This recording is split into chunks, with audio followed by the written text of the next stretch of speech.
और day and night उसी बात के लिए मेरे दिमाग में फाइट रहती थी। और जब शैतान का पलड़ा भारी होने लगता था तो मेरा दिमाग सुसाइड करने की तरफ चला जाता था। और जब परमेश्वर वाला पलड़ा भारी होता था तो मैं देखता था कि नहीं, एक दिन परमेश्वर मेरी जिंदगी में काम करेगा। 2004 में जब मैं परमेश्वर में आया, क्योंकि 2003 में 2002 में मैं अपनी पढ़ाई को पूरा करके जलंधर वापस आ चुका था। मेरे दादाजी इनकम टैक्स ऑफिसर थे जलंधर में, और अलग अलग पंजाब में उनकी पोस्ट होती थी। जब उनको कैंसर हुआ तो मेरे घर वालों को किसी ने बताया कि जाओ, ये क्रिश्चियन लोग जो हैं ये प्रार्थना करके कैंसर ठीक करते हैं। मैंने इंटरेस्ट नहीं दिया बिल्कुल भी, और मेरी फैमिली जो है वो मेरे दादा के लिए प्रार्थना करवाने जाती थी। मेरे दादाजी की फैमिली ने फेथ नहीं किया परमेश्वर के ऊपर। और उसके बाद थोड़े समय के बाद जब मेरी अपनी फैमिली, मेरे फादर और मदर चर्च जाने लगे, किसी एक छोटा सा ग्रुप होता था, तो मैं गुस्सा करने लगा और ये बोलने लगा कि आप लोग क्रिश्चियन मत बनो, क्रिश्चियन जो है कुछ नहीं है। देखो 24 घंटे मेरे मंदिर में चीजें चलती थी और मैं बोलता था कि नहीं, क्रिश्चियन नहीं बनना, ये धर्म बदलते हैं लोग, ये ना जानते हुए कि प्रभु यीशु मसीह जो है वो धर्म नहीं, वो जीवन बदलते हैं। आमीन। और उसके बाद जब मैंने उनको मना कर दिया, अपनी फैमिली को वापस ले गया और मैंने चर्च नहीं जाने दिया।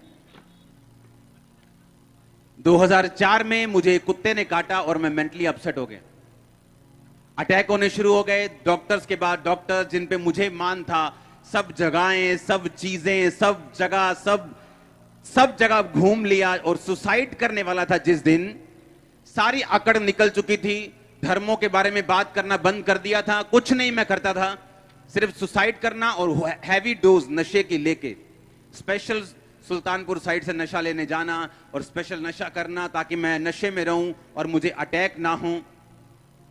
अपनी छत पे चढ़ जाना और मेरे भाई ने वहां पे आना और मैंने उसको देखना, और जब नीचे चले जाना तो मैंने रोना कि मैं इनके सामने अब नहीं रहूंगा क्योंकि मैं सुसाइड कर लूंगा और मैं इनको, ये मुझे मिस करेंगे सभी लोग।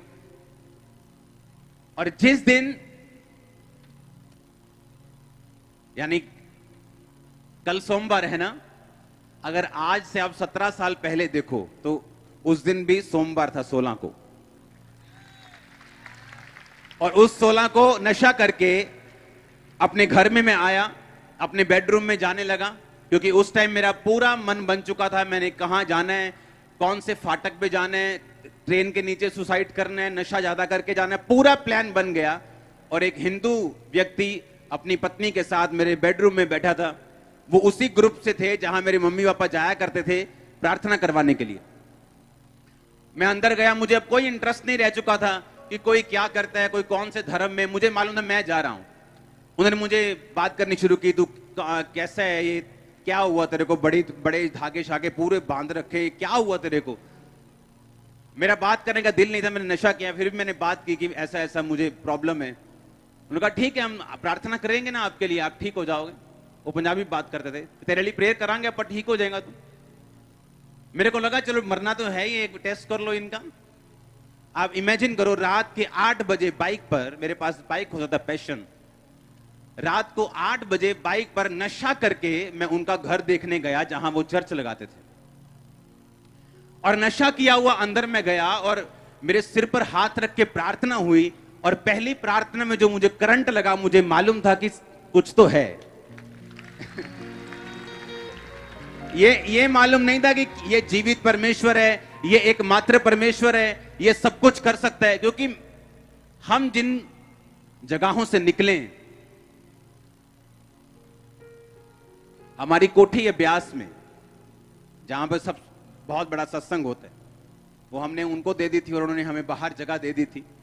हम वहां के परमानेंट मेंबर्स थे, हर जगह हमारा रोल था। एक्टिव रिलीजियस खानदान से हूं मैं, एक्टिव। ऐसा नहीं था कि हम परमेश्वर को मानते नहीं थे, नो, एक्टिवली मानते थे सबको। जहां मैं पढ़ता था वहां सब मेरे 90% दोस्त सरदार थे, तो उनके साथ में जगह जाता था, हर जगह हर चीज मुझे मालूम थी। लेकिन इस बीमारी ने और इस मुसीबत ने जब असली में मैंने हल ढूंढा, मुझे इतना तोड़ दिया, क्योंकि अगर मैं ना टूटता, मैं उसी घमंड में रहता, क्योंकि धर्म इंसान ने बनाया, यीशु मसीह ने कोई धर्म नहीं बनाया, परमेश्वर ने कोई धर्म नहीं बनाया। उसने नहीं कहा तू ईसाई बन जा, उसने नहीं कहा नहीं पहले अपना नाम पीटर रखेगा तो मैं तुझ पे दया करूंगा, अपनी कास्ट चेंज, उसने कुछ नहीं कहा। और जब मैंने बाइबल पढ़ी तो उन्होंने कहा कि पूरी बाइबल में ईसाई धर्म नाम का शब्द तक नहीं। अगर तू बाइबल पढ़ेगा तो तू होगा और परमेश्वर होगा, तेरे गुनाह होंगे, पाप होंगे, जिसकी वजह से तू मुसीबत में है। तूने विरोध किया परमेश्वर का, तूने गालियां दी परमेश्वर को, और तूने कहा कि मेरे घर में ये क्रिश्चियन लोग एंटर नहीं करने चाहिए, मुझे बुरे लगते हैं लोग। और परमेश्वर तुझको ढूंढ रहा है और तुझको वो पुकार रहा है, तुझ पे दया कर रहा है। और पहले दिन की प्रार्थना के बाद मुझे समझ आ गई थी कि परमेश्वर है। मैं आपको पता क्यों कह रहा हूं? क्योंकि जब लोग मुझे देखते हैं उन्हें लगता है कि मैं आसमान से स्वर्गदूत उतरा हूं। उन्हें यह नहीं मालूम मेरी हिस्ट्री क्या है, मेरा बैकग्राउंड क्या है। मैं आपसे 10 गुना ज्यादा पापी था जब मैं परमेश्वर में आया हूं। अब परमेश्वर में मैं आ गया, मैंने उनका घर देख लिया, उसके बाद प्रार्थना करवाई। एक छोटी सी बाइबल, नया नियम उन्होंने नीले कलर का दिया, बोला पढ़ना। मैंने कहा ठीक है जी, ये पेपर ले लो, रोज 20 मिनट प्रार्थना करना। मैंने कहा 20 मिनट तो बहुत ज्यादा, 20 मिनट ठीक है, कोई बात नहीं। तेल मसा करके दे दिया, पानी मसा करके दे दिया, अच्छा इसको लगाना, ठीक है। और मेरे को जुआ खेलने की आदत थी, मैं पूल का चैंपियन था। पूल होता है ना, आज भी अगर आप मेरे साथ खेलेंगे मैं आपको हरा दूंगा, आप जितने मर्जी बड़े चैंपियन हो। सुनो मेरी बात। और वहां मैं इधर चर्च में मेरे को फोन आना शाम को, आजा यार सेवा करने चलते हैं। कौन सी? आजा, कोई बात नहीं, दरिया बिछाते हैं, कुछ सेवा करते हैं, ठीक है। और दोपहर को मैंने अपने काम से निकल जाना। मेरा काम बहुत फलवंत था, बिजनेस फलवंत था। और जब जुआ खेलना पूल में लड़कों के साथ, बैटिंग लगानी लड़कों के साथ। एक शाम मेरी लड़के के साथ लड़ाई हो गई वहां पे जुआ खेलते वक्त, जिसके साथ मेरा जुआ चल रहा था। और मेरा इतना उसके साथ फाइट हुई, मेरा मन किया कि मैंने वहां जाना ही नहीं। और उसी शाम को मेरे को फोन आया चर्च से, अच्छा हमने ना रोज जाया करना है 5 बजे के बाद, तू तैयार है आने के लिए? मैंने कहा हाँ ठीक है मैं आता हूं, क्योंकि मेरा इधर से मन टूट गया और मैं उधर जाने लग गया। फिर मैंने रोज शाम को चर्च जाना शुरू किया। सुनो मेरी बात, मैं कैसे बदला हूं मैं आपको बता रहा हूं। मैं एकदम से नहीं बदला हूं। मसीह में आने के बाद भी, तौबा करने के यानी पहली प्रार्थना होने के बाद भी कमियां मुझे छोड़ के नहीं गई। उसके बाद हमें बैप्टिज्म का पता चला कि बैप्टिज्म होता है, बपतिस्मा होता है, जिसमें आदमी डुबकी लेता है और उसके बाद परमेश्वर को आप सचमुच ग्रहण कर लेते हैं। प्रभु आपकी जिंदगी में आ जाता है, पवित्र आत्मा आपको भरता है, आपकी जिंदगी से इस तरह से परमेश्वर आपकी अगुवाई करता है। मैंने कहा हाँ ठीक है, वो कैसे लेना है? तब वो बपतिस्मे हर संडे नहीं होते थे, हर हफ्ते नहीं होते थे, 2-3 महीने बाद कहीं 25-30 इकट्ठे हो जाओ तो बपतिस्मा देते थे। मैंने कहा ठीक है मैं बपतिस्मा लेने के लिए तैयार हूं। मैंने अपने दोस्त के साथ प्लानिंग की, मैंने कहा बपतिस्मा लेने से पहले ना खूब शराब पीनी, तो बपतिस्मे के बाद तो पी नहीं होगी, अब वो पहला पूरी पी लेनी अपन। और प्लानिंग कर रहे हैं उसके साथ। और पास्टर आया, बोला क्या क्या बात कर रहे हो? हमने कहा हम झूठ नहीं बोलते थे, सीधा बताते क्या दिल में है। ये प्लान कर रहे हैं हम। उनका नहीं, प्लान नहीं करना, ये अभी वायदा करो। छोड़ दी, तभी वायदा करना पड़ा और छोड़ दी। अगस्त में परमेश्वर में आया, सितंबर में वायदा कर दिया, 2 महीने में सब कुछ हुआ। 2 महीने में सब कुछ हुआ। 1 या 2 अक्टूबर को मैंने बैप्टिज्म लिया 2004 में। तब से लाइफ कभी सेम नहीं रही। मैं दोबारा अपने नशों में नहीं गया हूं, अपने पापों में नहीं गया हूं, गंदगी में वापस नहीं गया हूं, दोबारा कभी तौबा नहीं की।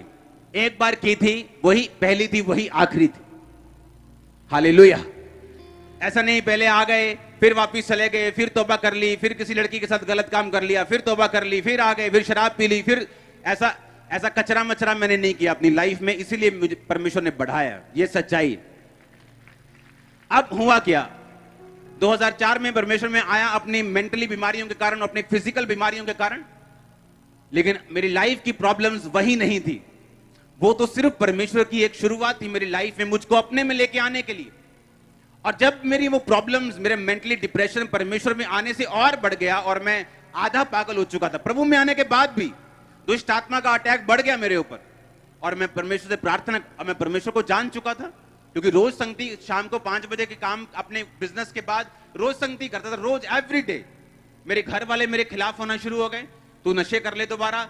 वही घर वाले जिन्होंने मुझे भेजा चर्च में, वही बोलते थे नशे कर लो दोबारा, जो मर्जी करो, चर्च में नहीं जाना है, चर्च नहीं जाना, रोज शाम को नहीं जाना, बिजनेस करो, ये करो, बहुत बड़ा बिजनेस है, ये हो जाएगा, वो हो जाएगा, नहीं तुमको ऐसा नहीं करने। रिश्तेदार, ओए तो वापिस आएगा अपने धर्म में, तुझको पछताना पड़ेगा, तेरे पास्टर को मारेंगे, थप्पड़ मारेंगे, पीटेंगे, उसे रास्ते में पकड़ लेंगे। आप नहीं जानते, रोज रोज घर में कलेश इतना होता था, आप इमेजिन भी नहीं। अगर आप कई लोग ऐसे होते, वापिस चले जाते। लेकिन शुरू से मैं अपनी फैमिली से हल्का सा अलग रहा था। मुझे इसका रीजन मालूम नहीं था क्यों ऐसा है। मेरे ब्रदर की ज्यादा अटैचमेंट थी, लेकिन मेरी थोड़ी कम थी, मालूम नहीं क्यों। वो बाद में पता हुआ कि क्यों, ताकि जब परमेश्वर मुझे बुलाए अपने में और मेरा घर वाले मेरा विरोध करे, मैं उनके प्रेम में वापस ना चला जाऊं, ताकि मैं परमेश्वर में खड़ा रहूं। आप जानते हैं, आपकी लाइफ में कुछ भी हो, कई बार आप एक्सपेक्ट करते हो आपकी बहन आपसे प्यार करे, आप एक्सपेक्ट करते हो आपकी मां आपसे ज्यादा प्यार करे, आपका बाप आपसे ऐसे करे, लेकिन आप नहीं जानते कि वो चीजें कई बार परमेश्वर ने ठहराई होती हैं ऐसा होने के लिए। अगर ऐसा ना होता, अगर मेरी लाइफ में मेरी फैमिली से मैं बहुत ज्यादा अटैच्ड होता, तो इतना कलेश जब घर में रोज हो रहा था, शायद मैं वापस चला जाता। पर उस कलेश में वापस नहीं गया, रोज चर्च जाता रहा, रोज अपनी कमियां ढूंढता रहा। अच्छा ये कमी है, अच्छा ठीक है, फिल्मी गाने नहीं सुनने, अच्छा ठीक है, ये नहीं करना, ठीक है, वो नहीं करना, ठीक है, ये नहीं करना, ठीक है, इसमें बॉयफ्रेंड नहीं गर्लफ्रेंड नहीं होनी चाहिए, अच्छा ठीक है, इसमें गलत काम नहीं करना, ब्लू फिल्म नहीं देखनी, ये नहीं करना, वो नहीं करना, चोरी नहीं करना, ठीक है, सारा कुछ ठीक है। अच्छा, जैसे जैसे मालूम होता गया वैसे वैसे मानता गया। बैप्टिज्म लिया, आई थिंक 3 महीने बाद ही बैप्टिज्म लेने के ले हैंड मैंने शुरू कर दिया था लोगों के ऊपर, लोगों पे प्रार्थना करनी मैंने शुरू कर दी थी। एक दिन एक अधरंगी आता है, वो बिल्कुल उसे उठा के लेके आए, और मैं भी बिल्कुल नया था, 3 महीने विश्वासी, उनको लेके आए मेरे सामने। छोटा सा चर्च था, उस पर प्रेयर हुई, मैंने देखा प्रेयर होते हुए अपनी आंखों के सामने।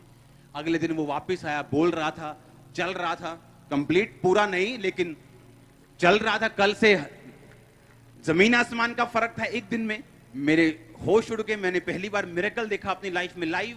पहले तो मैं सिर्फ बातें सुन रहा था, मसीह बाइबल की बातें सुन रहा था, या उनकी गवाही उनके मुंह से सुन रहा था, लेकिन ऐसा कुछ देखा नहीं था कि जो मुझे हिलाए, क्योंकि उस समय इतना इंटरनेट नहीं होता था, सिर्फ ब्रॉडबैंड होते थे BSNL के जो चलते थे। जब मेरी आंखों के सामने वो हील हुआ, मुझे विश्वास हुआ कि नहीं, अगर परमेश्वर इसको छू सकता है, वो मुझे भी छू सकता है। परमेश्वर ने मुझे एक ही बात बोला कि तू सेवा कर, तू प्रार्थना कर, लोगों को समझा। इमेजिन करो, तब मैंने बाइबल और परमेश्वर ने कैसे मुझे इस्तेमाल किया। और जब मसीह में 3 महीने हो गए, मेरे अटैक बढ़ गए, जिस अटैक से मैं आया था वो कम हो गया, लेकिन और अटैक बढ़ गए दुष्ट आत्मा के।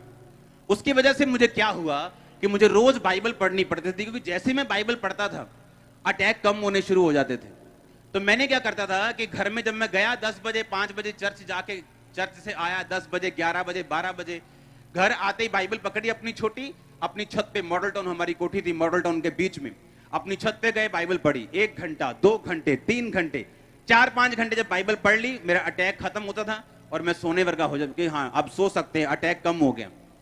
एवरी डे बाइबल मेरी एक दवाई थी, क्योंकि मैं दवाइयां खा चुका था, जलंधर के सारे बड़े डॉक्टर से दवाइयां खा चुका था, कोई असर नहीं, 1% भी नहीं।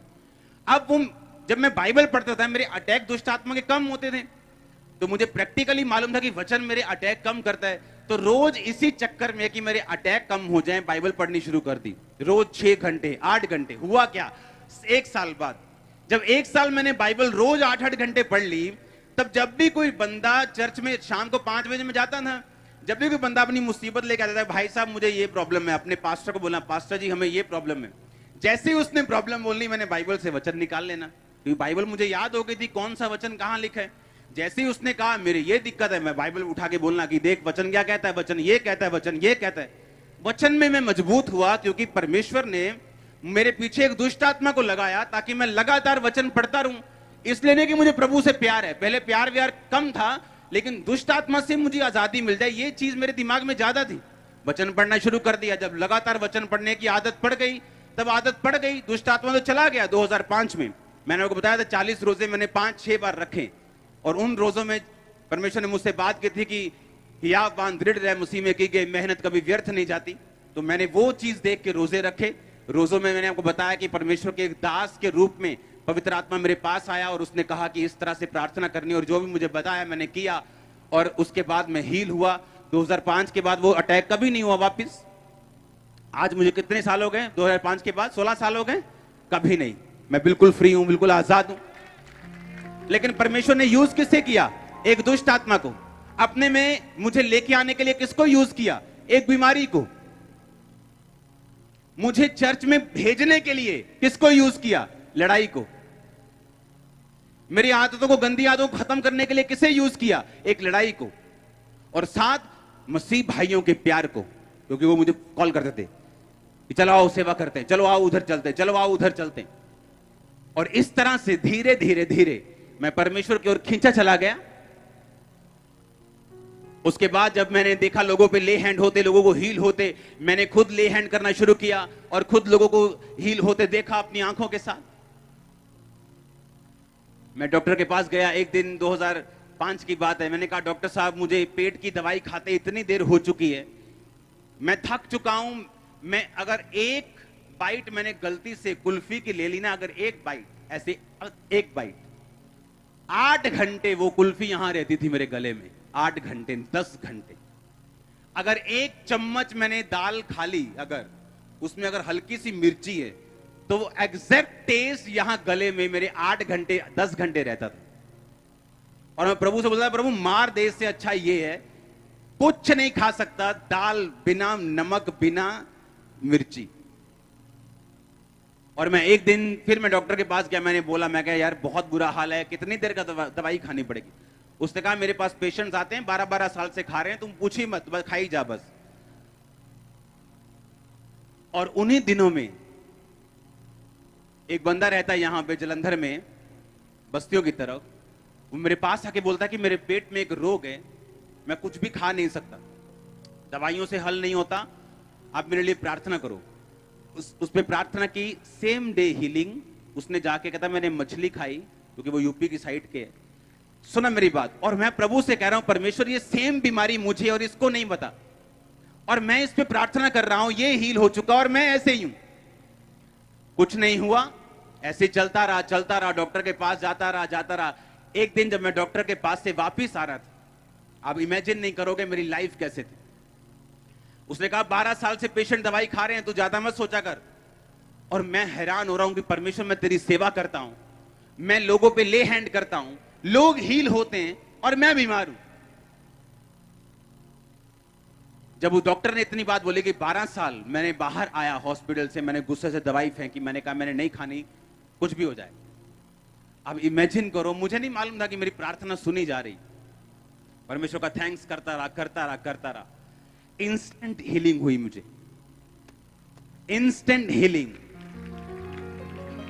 और मैं हील हुआ। मेरा फेथ बढ़ा, मैंने कहा अब आया मजा, अब बताऊंगा मैं।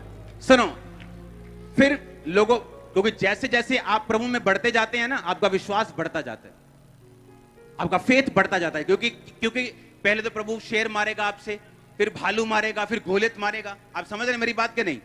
वो शेर भालू का टाइम था, मेरा गोलियत का टाइम अभी नहीं आया था। वो शेर भालू मार रहा था प्रभु कि देख मैं तुझे कैसी बीमारी से निकाल रहा हूं, डॉक्टर जवाब दे चुके हैं, देख मैं तेरे द्वारा हील भी कर रहा हूं और तुझे भी निकाल रहा हूं इन बीमारियों से। तब मेरा विश्वास बढ़ना शुरू हुआ सेवकाई के लिए। एज ए बिलीवर मेरा विश्वास इतना था कि मैं हील हूं चाहे ना हूं, मैं मरना जीना सब परमेश्वर में, ये पक्का था। लेकिन एज ए सेवकाई के लिए यह विश्वास पक्का नहीं था कि सेवा करने के लिए आपको दृढ़ विश्वास चाहिए होता है। क्योंकि आप 1 लाख लोगों की प्रॉब्लम सुनते हैं, 1 लाख बॉटल्स हमने भरी हैं ऑयल की, अनॉइंटिंग ऑयल की, इन 2 मीटिंग्स के लिए।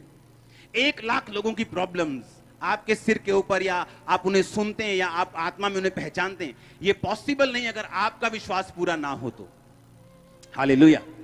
तब मेरा वो विश्वास बढ़ गया उस चीज से कि प्रभु ने मुझे हील कर दिया, मैं कुछ भी खा सकता हूं। मैंने जाके रेडियो पे जो बर्गर, जो चिकन, जो तंदूरी सब खाए, पूरा खुश, एक पूरा खाता भी था रहा मैं। हाँ, कि मैं बिल्कुल हील हो चुका हूं। ओके ठीक है, सेवा करनी शुरू की, लोगों को बताया कि नो प्रॉब्लम, इम्पॉसिबल काम प्रभु करता है। डॉक्टर ने मना कर दिया, ये देखो मुझे मना किया था, प्रभु करता है, चिंता मत करो, ये मत करो, वो मत करो। लोगों को बताना शुरू किया, लोगों ने टेस्टिमनी देनी शुरू की, गवाहियां आनी शुरू हुई, प्रोफेटिकली परमेश्वर ने मुझसे बात करनी शुरू की और परमेश्वर मुझे तैयार करता रहा। मुझे नहीं मालूम था मैंने खामरा में आना है। आप जानते हैं, इसी खामरा में, इस मिनिस्ट्री से शुरू होने से कई साल पहले हमारा गोडाउन था यहां पे किराए पे पीछे, और हमें मालूम नहीं था कि मैं यहां पे आऊंगा। गोडाउन था सैनिटरी का, टाइल्स का। सुनो मेरी बात। और इसी खामरा में जब मैंने एंट्री की थी तो मैं नशे करता था, इसी सेम खामरा में, और मुझे मालूम नहीं था कि मैं इसी खामरा में आऊंगा एक दिन। तब मैं मसीह में भी नहीं था, इस खामरा में तब से हूं मैं। सब गोडाउन जब लिया खामरा में, मैं आपको क्यों बता रहा हूं, ताकि आपको मेरा स्ट्रगल भी मालूम हो। ओके, आज मेरे पास कितना कुछ है, इससे आपका विश्वास बढ़ सकता है, लेकिन मैं जिन चीजों से निकला हूं, अगर मैंने आपको वो बताई, आप कभी सेम नहीं रहेंगे। मैंने आपको क्या बताया था, देखो धूप निकली है, मैंने आपको बताया कि चिंता मत करो। वो देखो जो लोग अपने टेंट छोड़ के आए, अब धूप में बैठे, अब मजे लो धूप में, अब विटामिन डी लो पूरा। मैं भी लेता हूं रोज, चाहे गर्मी हो सर्दी हो, चिंता मत करो। हालेलुया। अब सोचो विटामिन डी ले रहा हूं, अब ज्यादा गर्मी मत करो। अब जब मैं, अब इमेजिन करो, खामरा में जहां पे हमारा गोडाउन था, वहां एक सरदार जी थे। वो रोज शाम को, जो आम लोगों के घरों में होता है, थोड़ा पैग लेना, ये लेना, वो लेना। एक दिन मुझे मालूम हुआ कि ये उन्हीं दिनों की बात है जब मुझ पे दुष्ट आत्मा के अटैक होते थे और मैं मसीह में नहीं था। मुझे मालूम हुआ कि उनको हार्ट अटैक हुआ। अब इमेजिन करना, मुझे उसी टाइम अटैक हुआ जैसे ही मैंने वो बात को सुना। मेरा एक दोस्त था अटारी बाजार में, वो उसकी डेथ हो गई, उसको ब्रेन अटैक हुआ। आप इमेजिन करो, सेम टाइम मुझे अटैक हुआ। मुझे ऐसा लगता था कि मैं किसी भी दिन मर सकता हूं, किसी भी सेकंड मेरी नाड़ियां फट सकती, कुछ भी हो सकता। ऐसे मैंने सहा है, और ये सारा टॉर्चर परमेश्वर कर रहा था, और मुझे मालूम नहीं था कि मैंने कौन सी मुंह से बात निकाली है और यीशु मसीह को पसंद नहीं आई, और वो अपनी महिमा के लिए अब मुझे खींच रहा है, मुझे मालूम नहीं था। हालेलुया। आप इमेजिन करो उन दिनों में जब मैं परमेश्वर में आ गया, फिर मैंने बीमारियों से शिफा ले ली, कुछ बीमारियों से आजादी मिल गई, नशों से आजादी मिल गई, रोगों से आजादी मिल गई, बिजनेस बढ़ने लग गया, क्योंकि उस समय अपने बिजनेस से मैं परमेश्वर के काम करता था, कोई ऑफरिंग नहीं, कोई कुछ नहीं। उसके बाद जब 2007 में ये गोडाउन चला गया, हम कहीं और थे। उसके बाद हम खामरा में ऐसे ही मेरे मम्मी पापा घूम रहे हैं, और वहां एक बोर्ड लगा था कि गोडाउन किराए के लिए खाली है। मेरे मम्मा पापा ने बात की कि हमें, हमारा बिजनेस बहुत बढ़ चुका है, तो हमें गोडाउन चाहिए बड़े बड़े। उन्होंने कहा ठीक है, आप हमारा गोडाउन ले लो। तब हम खामरा में आए 2007 में। 2007 में मैं यहाँ पे आया। जब हमारा यहाँ पे गोडाउन होता था खामरा में, तब हम मॉडल टाउन शायद रहते थे, सिर्फ गोडाउन यहाँ पे था, क्योंकि हमारा बिजनेस बहुत बढ़ चुका था। अब 2007 में जब मैं यहां पे आया, अब इमेजिन करो, अभी भी मेरी लाइफ की मेजर प्रॉब्लम्स हल नहीं हुई थी, अभी वैसी ही थी। जो प्रॉब्लम तो परमेश्वर ने डाली थी, अभी वही हल हुई थी। लेकिन मुझे ऐसा लगता था कि मेरी लाइफ में जो इतनी बड़ी प्रॉब्लम्स हैं, मेरी लाइफ में जो और बीमारियां हैं, ये खत्म नहीं हो सकती, इनका कोई इलाज नहीं है, इनकी कोई दवाई नहीं। 2007 में मैं यहां पे आया, लोग, परमेश्वर ने मुझे बताया कि अब निकल यहां से, जा। बाइक पे परमेश्वर ने रास्ता बताया, 2 फैमिलियों के परमेश्वर घर लेके गया, बिना किसी एड्रेस के, बिना किसी चीज के। और जिस गली के बाहर मुझे स्वर्गदूत ने रुकने के लिए बोला कि यहां पूछ क्रिश्चियन घर कौन सा है, उसी गली के बाहर, उसी गली में वो क्रिश्चियन घर होता था, और पूरे मोहल्ले में एक ही क्रिश्चियन घर होता था। हालेलुया। और वो दोनों घर अभी भी इस चर्च के मेंबर हैं 16 साल से। और इस तरह से सेवकाई शुरू हुई, सेवा शुरू की बाय फेथ, लेकिन अभी भी लाइफ की स्ट्रगल्स खत्म नहीं हुई। एक टेस्टिमनी मुझे मिली देखने के लिए, वो टेस्टिमनी मैं आपको दिखाता हूं, वो पहले एल्बम को दिखाऊं। ये एक सिस्टर थी, इसका